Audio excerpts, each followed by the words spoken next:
こんにちは。今回はレイランディの生け垣の手入れについてお話ししたいと思います。レイランディはレイランドヒノキとも呼ばれ、貝塚いぶきに代わって最近よく使われるようになった生け垣材です。貝塚いぶきに比べると中が蒸れにくく、また刈り込みに耐えるので大きさを維持しやすいので人気があります。とはいえ最初の数年は刈り込みだけで十分形を維持できますけれども、7、8年経ってくるとかなり成長して葉張りが出てきます。刈り込みだけで大きさをセーブできなくなった場合は剪定を加えて大きさを維持します。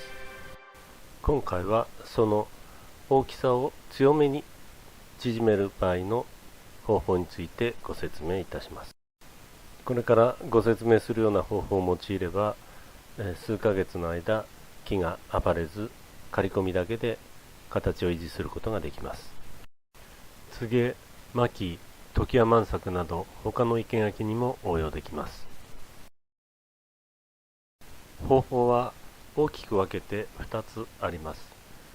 まず希望の大きさに大まかに刈り込んでから枝先を切り戻す方法と、枝先を切り戻しておいてから形を整えるように刈り込むという2通りの方法があります。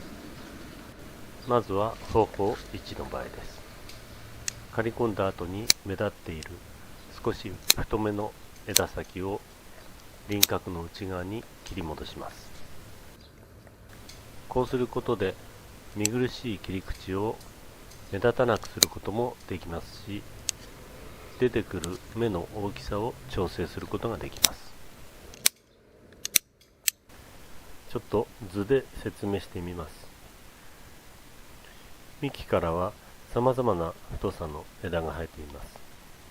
仮にこの赤いラインで刈り込むとします。刈り込むだけだと輪郭の表面に細い枝と太い枝が混在します。刈り込んだだけですと太い切り口からは強い枝が出てすぐ輪郭を乱してしまいます。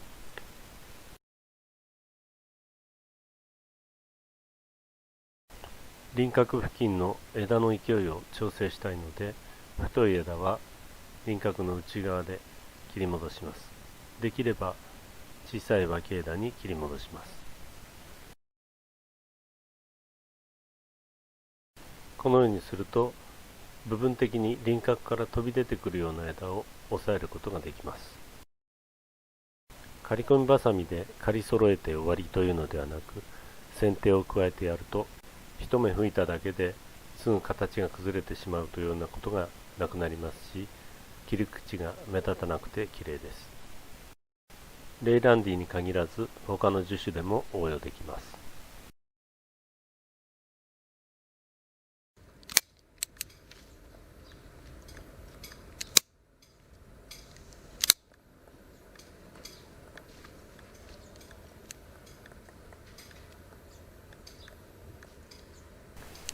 少し細めの脇枝や葉っぱのところで切り戻します。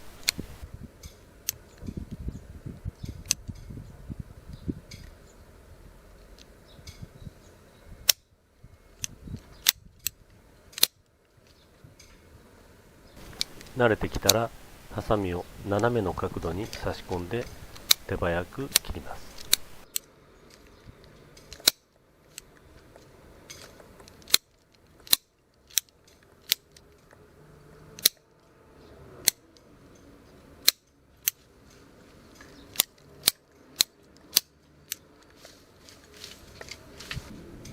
中の方で蒸れて枯れている葉っぱを同時にふるい落としていきます。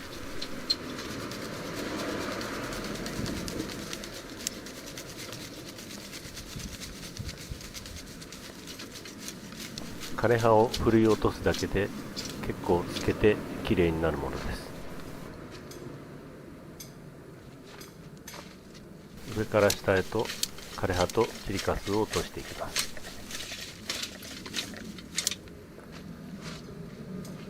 次はもう一つの方法。先に太い枝を剪定しておいてから刈り込む方法です。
最終的な仕上がりの輪郭を想像しながら、少し太めの枝を輪郭の内側に切り戻していきます。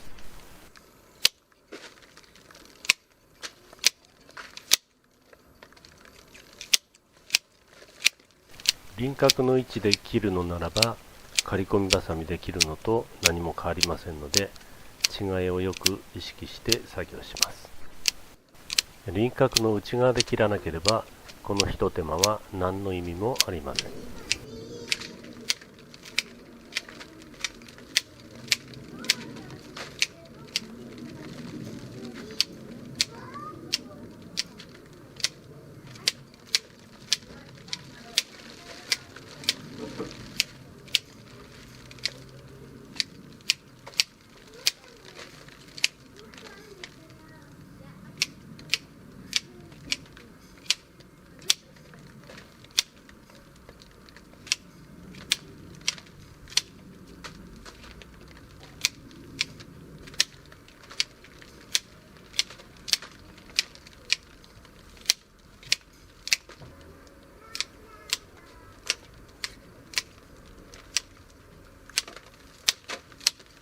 多いところでは30センチぐらい輪郭を縮めていると思います。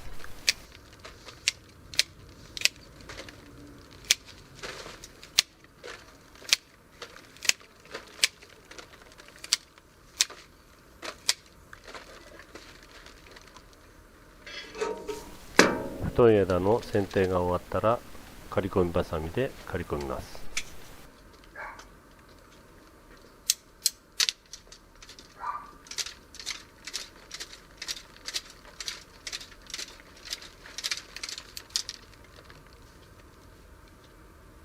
木バサミを取り出して何をしているのかというと、フェンスのところから輪郭の端までをハサミでだいたい長さを測って見当をつけて、そこを目指して刈り込んでいるわけです。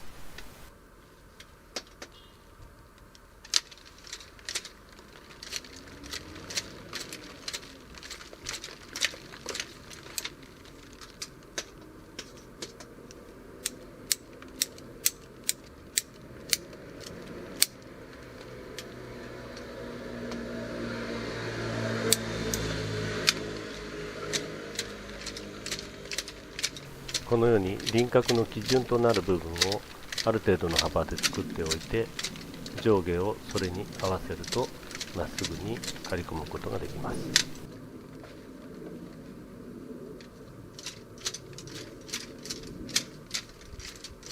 人によっては植木は上から下に刈るものだという方もいらっしゃるかもしれませんけれども、私はどちらでもいいと思います。私の場合は刈った葉っぱが引っかかるのが嫌で、先に下を刈ってそれから上を刈るようにしています。ただ初心者の方は刈りやすい下の方を深く刈ってしまい、生け垣が頭でっかちに仕上がってしまう場合がありますので、気をつけてください。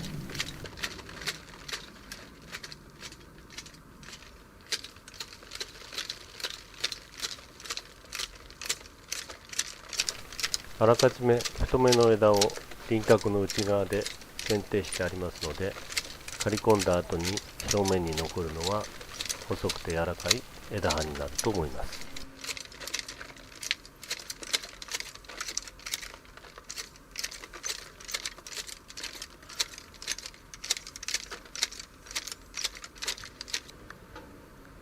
この生け垣の最初の方は刈り込んでから太い枝を枝抜きしました。そして後半は太い枝を剪定しておいてから刈り込みました。仕上がりはほぼ同じになっていると思います。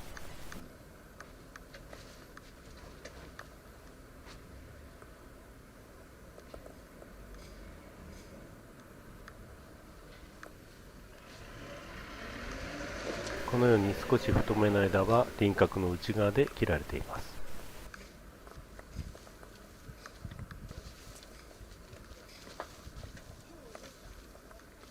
目立つ枝が残っていれば切り直します。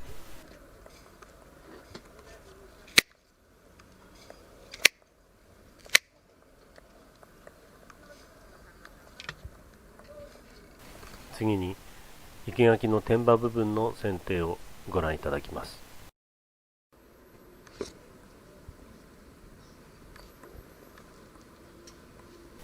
形を整えるだけではなく、樹勢を制御する剪定技術が必要です。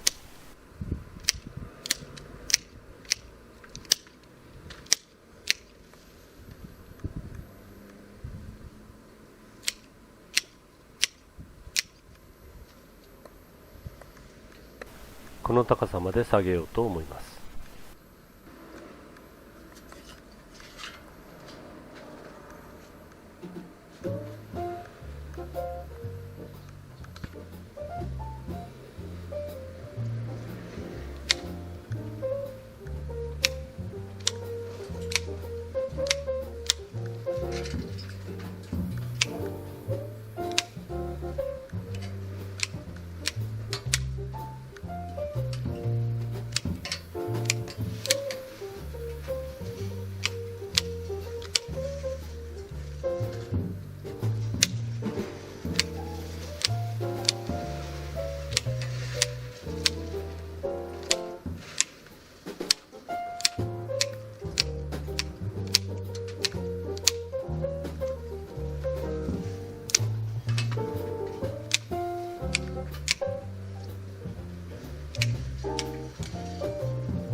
生垣の内側も整えて、これで完成です。